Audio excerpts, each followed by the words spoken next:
Wow, I said I would get up on the second segment, and I did. Oh, we're out of time. I love what I'm hearing today. I just wanted to share that. I had heard one of you're speaking about momentum and just like going with a feeling to get past it. I had been on a retreat and I had this resentment. Well, wait just for a second, because we want to clean that up just ever so and understand what you mean by it. The only thing that slows momentum is an opposing vibration. In other words, our friend earlier was talking about leaving something or going somewhere, and we said, aren't they the same thing? So if you're moving toward what you want but you're doubting it, then you've put resistance into it. But let's say you're down on yourself but you're in a moment of loving. Now you've put the love resistance in the doubt. What resistance is just opposing vibration to the direction of the vibration. Does that make sense to you?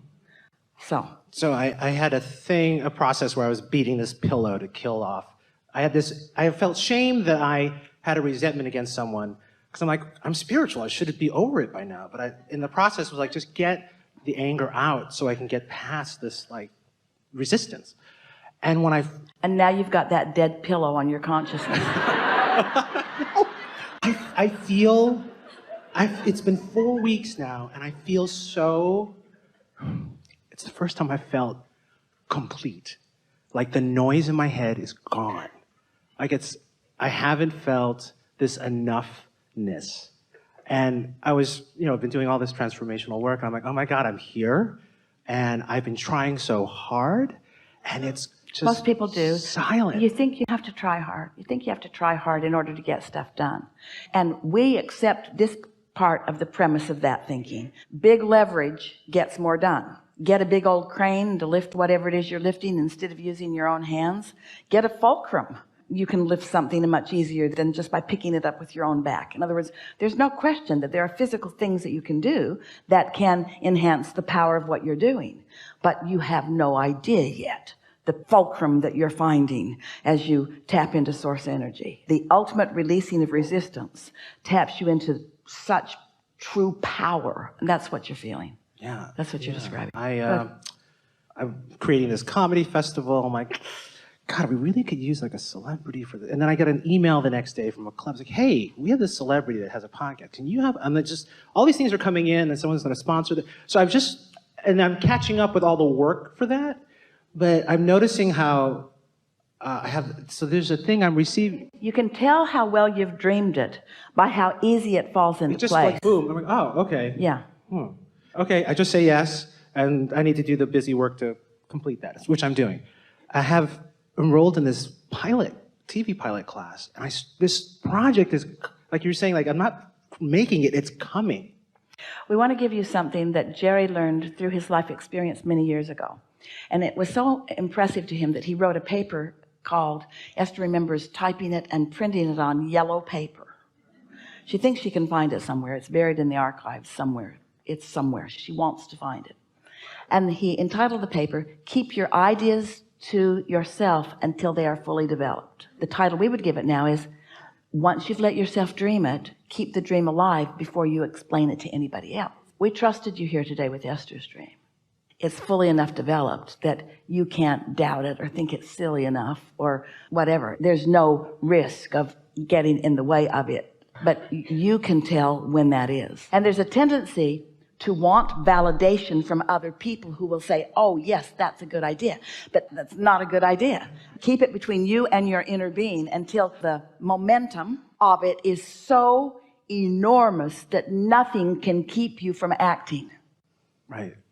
It's just like, now I know I just need to sleep, eat, drink water, take care of my body, because it's just sitting there coming through. Just let the downloads come. Yeah. And spend no time trying to justify it. There are a lot of masters of what we teach, not meaning they got it from us, meaning they have figured it out through their life experience that they've lived. Sometimes it's confirmed through what they hear here, but it's life experience that really gives you this knowing. And so they make their way to huge success. And then there's a mass of people that want to hear from them how they did it. And they always change the story to make it fit with the audience that's asking, because the audience doesn't want you to say, oh, it came so easy to me. I quit working. I just laid around. I followed my bliss. I did what felt good, and ideas just downloaded to me, and I followed the impulses, and now I'm fulfilled and I'm wealthy, and the projects just keep coming. And you think they don't want to hear you say that, because most of them don't want to hear you say that, because they can't translate that into anything that's practical for them. So they call you lucky, or like you inherited it. Or they even make stuff up. You were born under a lucky star, or you were born under a better sign, or you must have lived a good life in a past life. They just make all kinds of stuff up to try to explain why your bliss gave you success. The only success that we really acknowledge is the one of joy, but all the other successes follow it. But how did you get such success without struggle or sacrifice? People have a hard time hearing that. And if you are a presenter to the world and you're sensitive to their feeling that way, you will fall into the trap sometimes of telling them the story that they want to hear. Well, it's probably true. You probably did do a whole lot of struggling when you were step oneing. But your struggle is what caused you to do a lot of your creating. But you didn't let any of it in until you stopped struggling. Right, I'm doing nothing now, and it's all coming. Well, you can say you're doing nothing. Well, I did all the work to get out of the way. And maybe you are doing nothing. But we want you to notice the difference between being a being and being a doing. I'm a human being, not a human doing. So doing nothing is just fine. Being consciously aware of what you're offering vibrationally, being aware of what you're emanating, being aware of the vibrational relationship between the vibration of your inner being, who is pure vibration with no resistance, and where you are in relationship to that. It isn't that I'm doing nothing. Translate it this way. Speak it this way to yourself and anybody who you think is up to speed enough to hear it. What are you doing these days? I'm focusing. What do you mean? Well, I'm isolating really good feeling thoughts. Sometimes it's a memory. Sometimes it's just something that I'm projecting into the future. And sometimes it's just something that I'm observing. But I'm focusing on things that feel the best to me. And I'm calibrating myself to that feeling. It's like I'm tuning the guitar, but the guitar is me, and I'm tuning it to the harmonics of all the best things. Most people say, oh good, where are we going to have lunch? Because they can't go further into that conversation. But if they want to go further in that conversation and they say, what do you mean? And you can tell that it's a sincere question, and maybe they're in the receptive mode and they might hear. You could say, I can feel the futility of the struggle and the offness of sacrifice and self-deprecation. And so I'm looking to focus on things that are beautiful, things that feel beautiful, things that are fun, things that feel good, things that are uplifting, things that feel big, things that feel powerful. And usually, in fact, especially at first when I got onto this, I had to be real general about it. And I discovered that the more I stepped back from the details, the more I could find those feelings. And then I just got hooked on it. I just got addicted to the power of feeling good. And then I came to understand that I was hooked on feeling good. And that caused me to calibrate to vibrations that were powerful for me. If I care about feeling good, then I calibrate to a resistance-free vibration, which means it's a source thought. Doesn't that make sense? But when you try to calibrate by trying to think the thought that you think your inner being is thinking, you get lost in that. You get lost in the caves and waves and rivers and streams and streets of thought. But when you are selfish enough to want to feel good, and you know the difference between bliss and anger, and you know the difference between appreciating someone and feeling something that doesn't make you feel love, when that's the dominant intent. So we'll just wrap this up. We just want to say, it's like this. You can hear this and you can take it in its applicable form. We've offered you lots of practical things to do. And you can do those things which will accomplish things for you and will also make you feel good.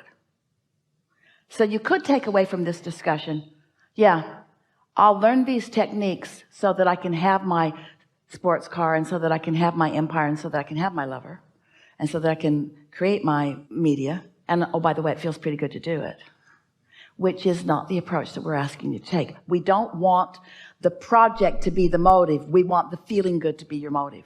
Everything that everyone wants, whether it's a pile of money or a material object or a relationship or a state of being, everyone wants whatever they want because they think they will feel better in the having of it. Yes? And so why not just go straight to the feeling better, which is the reason that you want it, and eliminate all the stuff that Jerry was writing about in that yellow paper. You don't have to overcome resistance that you haven't put into place to begin with. And so there's just a more direct route and a more powerful route. We're going to say it more clearly.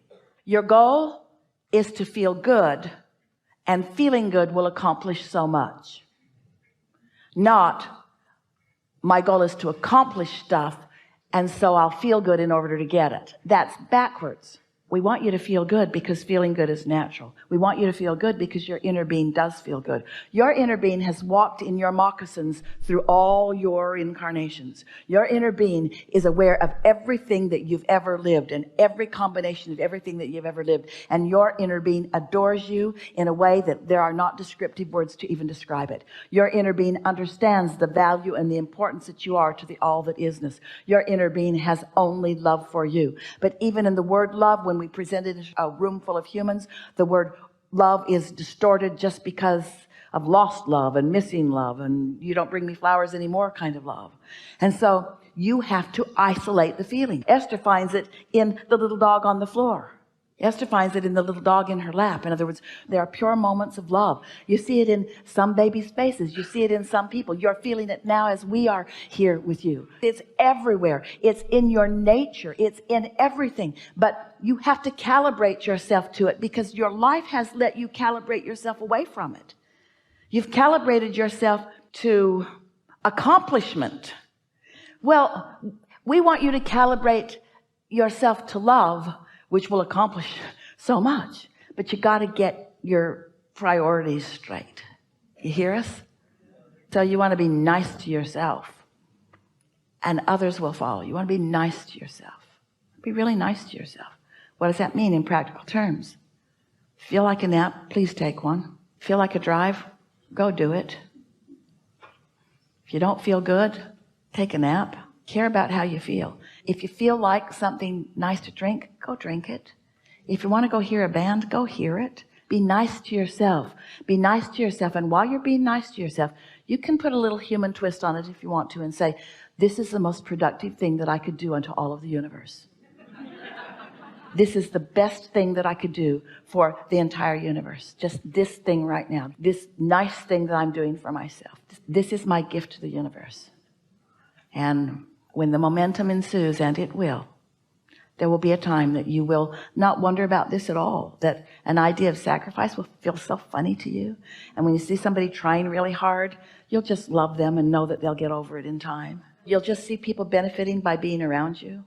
And you'll decide that you're going to own the room vibrationally, that when you walk in, the vibration of you, because you've practiced it so well, is just going to be there in such a way that one of two things will happen. Either people will join it, or we have enjoyed this interaction immensely.